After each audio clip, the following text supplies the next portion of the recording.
ও তো সব বহুত বের পাঠাই দিছে হুড়ুহুড়ি। তুই কি করছো?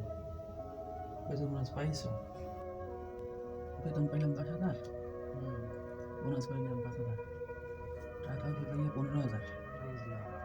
তাই 3,000 দিলাম পূর্বে, 2,000 দিলাম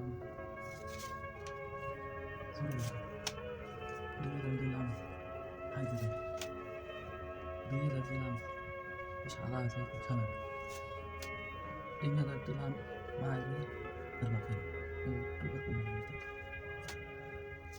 আর থাকে 2-3,000 না?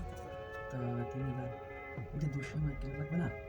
তাই এই যে 200 মাইক দিয়ে দিলাম 3,000, বাস বাস। তোর লাগে কিছু রাখবি না? না ভাইয়া, আমার লাগবে না। গত বছর যে কামরানটা কিনছি না, এটা এককালে যেদিন গাই দিয়া আইয়া দুই বই করেছি, এটা এককাল নতুন আছে। আমার আমার এবছর এটাই হবে, এটাই কোনো সমস্যা ছিল না, আর এটাই বাস্তব।